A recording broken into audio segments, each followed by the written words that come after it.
దొరికిపోయాడు మీ అందరికీ తెలుసు. ఆ దొంగోడు ఎవడంటే ఈ నర్సీపట్నం ఎమ్మెల్యే ఉమాశంకర్ గణేష్. నేను నిన్న ప్రెస్ మీట్లోనే ఇంకా ఒక్కరోజు కూడా అవలా, నిన్న ప్రెస్ మీట్లోనే చెప్పాను, మీ పార్టీ వాళ్ళే నిన్ను వేస్ట్ ఫెలో అంటున్నారు, చెల్లని కాగితం అంటున్నారు. ఏదో అదృష్టం నువ్వు డబ్బులు సంపాదించుకోవడానికి ఈరోజు ఎమ్మెల్యే సీట్ తెచ్చుకున్నావు, రేపు గెలవు, సీట్ కొనుక్కోవడానికి ఆ ప్యాకేజీని తెచ్చుకోవడానికి ఎమ్మెల్యే సీట్ తెచ్చుకున్నావు అని నేను నిన్నే చెప్పాను. నీకు బుర్ర లేదురా బాబు, బుర్ర ఉన్నోడికి చెప్పొచ్చు కానీ బుర్ర లేనోడికి ఏం చెప్తాను. ఆ కాలు ఎరిగినప్పుడు కింద జారిపోయి ఉంటుంది మొత్తం బుర్ర కూడా. సో ఈరోజు నేను ఎంత తప్పు చేసావంటే నువ్వు చెప్పినావంటారా?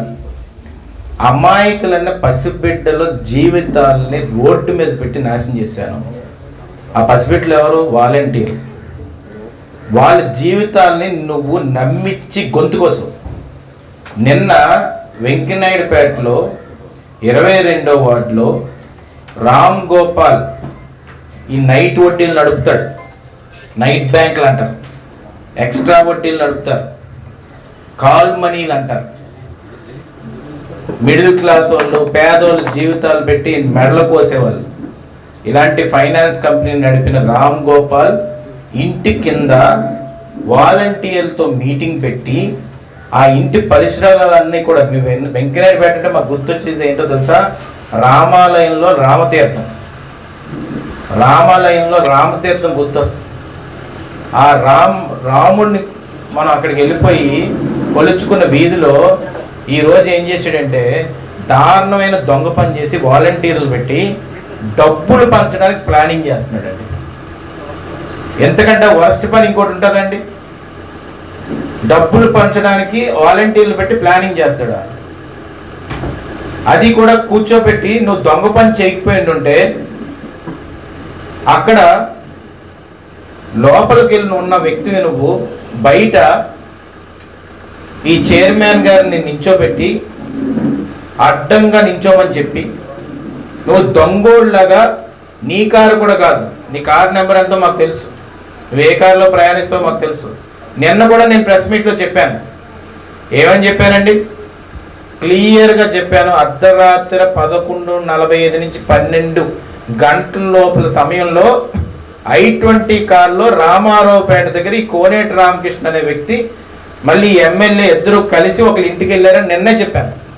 అప్పటి నుంచి కూడా దొంగాశాలు ఎత్తున్నాడు, రాత్రి మిడ్నైట్ తిరుగుతాడు దొంగోళ్ళలాగా.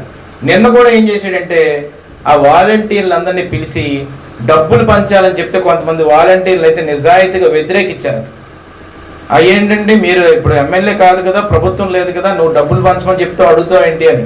కానీ మీరు డబ్బులు పంచుతారా లేదా అనే సమయంలో వెంటనే అక్కడ చింటూ గారు, వాళ్ళ సతీమణి గారు అక్కడ కౌన్సిలరు, అక్కడ వాళ్ళకి చాలామంది వెంకనాయుడుపేటలో డిగ్నిఫైడ్ ఇంటలెక్చువల్ పీపుల్ ఉంటారు, వాళ్ళు ఫోన్ చేసి ఇలాంటి చర్యలు ఏంటంటే మన వీధుల్లోని కౌన్సిలర్ గారు మీరైనా యాక్షన్ తీసుకుంటారా లేదా, మేము ఓట్లు వేసింది ఇలాంటి దరిద్ర పనులు మా వీధుల్లో చేయడానిక అని చెప్పి వాళ్ళు అడిగిన వెంటనే చింటూ గారేమో వాళ్ళ సతీమణి గారు చెప్పినట్టే వెళ్ళడం జరిగింది.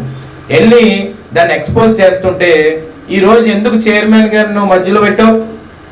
ఎందుకంటే ఈ దొంగ పని దొరికిపోకుండా ఆమెను మధ్యలో పెడితే ముందుకు వస్తే SC/ST అట్రాసిటీ కేసు పెట్టడానికి. ఎంతకంటే దారుణం ఇంకోటి ఉంటుందండి? అంబేద్కర్ గారు డేట్ని ఏమైనా తప్పు రాస్తూ విగ్రహం పెట్టినప్పుడు SC/STని మాత్రం పొలిటికల్గా వాడుకోవడానికి ఈరోజు ప్రయత్నిస్తున్నావంటే దళితులంటే నీకు అంత చులకనైపోయారని అడుగుతున్నాను.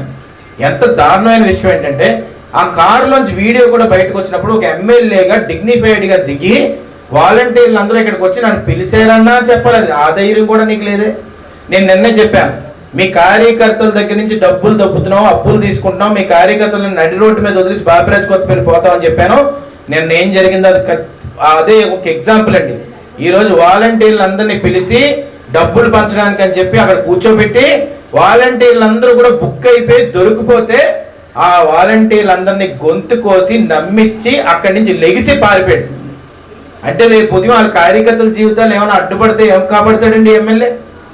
ఇప్పుడు ఆ చిన్న పిల్లలు పాపం నేను చూశాను, కారులోకి ఇలా ఎక్కుతున్నారండి. ఎక్కుతున్నప్పుడు ఆ వీడియో తీస్తుంటే పాపం వాళ్ళు ఏదో మర్డర్లు చేసినట్టు దొంగల్లాగా ఎక్కిస్తుంటే ఎమ్మెల్యే ఏం చెప్పాలండి? వాళ్ళది తప్పు లేదండి, తప్పు ఉంటే మా కౌన్సిలర్లు ఉంది, మా రామ్ గోపాల్ ఎవరైతే నైట్ వడ్డీలు నడిపి గొంతులు కోస్తాడో తడిగుట్టు పెట్టి వాడి దగ్గర ఉంది తప్పు, మీరు వెళ్ళండిరా జైలుకి, వాళ్ళు వెళ్ళొద్దు, వాళ్ళని పంపించొద్దురా అని ఆ పిల్లల భవిష్యత్తు మీరు కాపాడాలా లేదండి? ఎంత దారుణం అండి ఇది ఈరోజు. అందుకే నేను కోరుతుంది ఏంటంటే ఎలక్షన్ కమిషన్ కూడా ఆర్గనైజ్ చేసిన వాళ్ళని ఎందుకు వదిలేస్తున్నారు మీరు? ఆర్గనైజ్ చేసింది ఎవరు? రామ్ గోపాల్ ఫైనాన్స్ నడిపేవాడు. దాంతోపాటు ఆర్గనైజ్ చేసింది ఎవరు? ఎమ్మెల్యే. డైరెక్ట్గా వీడియోలోని పచ్చి దొంగతనం చేసి దొరికిపోయిన దొంగ ఈ ఎమ్మెల్యే గణేష్ మోసగాడు. వాళ్ళు గొంతు కోసాడు ఇవాళ అమాయకులు. నేను అందుకనే వాలంటీర్లు దీంట్లో అమాయకులు. నేను చెప్తున్నాను, తప్పు చేసింది ఎమ్మెల్యే రామ్ గోపాల్ వ్యక్తి, అక్కడ ఉన్న కౌన్సిలర్లు. ముందు ఆర్గనైజ్ చేసిన వాళ్ళని అరెస్ట్ చేయండి. నిన్న ఒక శుభపరిణామం ఏంటంటే, నిన్నటి దాకా వాళ్ళు ఏదో మత్తులో ఉన్నారు, హ్యాంగ్ ఓవర్ అంటారు. మందు తాగిన వాళ్ళకి తెలుస్తుంది, ఉదయం లేసే హ్యాంగ్ ఓవర్ దిగదు. అలాగా గవర్నమెంట్ ఉందని ఒక హ్యాంగ్ ఓవర్లు ఉన్నారు నిన్నటి వరకు. ఆ గవర్నమెంట్ ఉన్న హ్యాంగ్ ఓవర్ నిన్న మధ్యాహ్నంకో రాత్రికో వదలలేదు. ఈ వాలంటీర్స్ మీటింగ్ పోలీసులు ఎప్పుడైతే రైడ్ చేసి ఇప్పుడు వదిలింది. దీన్ని ఎక్కడితో వదలట్లేదు మేము. రాష్ట్రంలో ఇలాంటిది ఎప్పుడు ఎవడో చేయలేదు.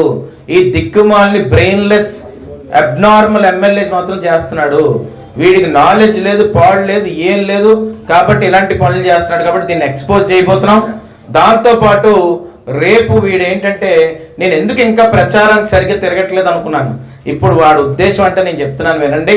వాడు ఎమ్మెల్యే సీట్ తెచ్చుకొని సీఎం దగ్గరికి వెళ్ళి జగన్మోహన్ రెడ్డి గారి దగ్గరికి, పెద్ద లీడరు ఇక్కడ పోటీ చేయబోతున్నాడండి, నాకు డబ్బులు అవసరం అని డబ్బులు నొక్కేసి కొంత డబ్బులు మాత్రం వాలంటీర్ల ద్వారా పంచుదామని చెప్పి ఆలోచించాడు. కాబట్టి అడ్డంగా దొరికిపోయాడు. నీకు ఇలాంటి ఏమైనా ఉంటే బుర్ర లేకపోతే నీ పక్కన ఎవరన్నా తెలివైన వాడిని పెట్టుకో, అంతేగాని తలకమాసిన వాళ్ళగా 500 మీటర్ల రోడ్డు సగం సగం వేసినట్టు సగం సగం పనులు చేయొద్దు దయచేసి నేను కోరుతున్నాను. అందుకనే ఈ సందర్భంగా మేము ఇవాళ కలెక్టర్ గారిని కూడా కలవబోతున్నామండి.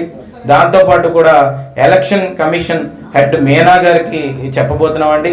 దాంతోపాటు కూడా ఈ ఆర్గనైజ్ చేసిన వాళ్ళని కానీ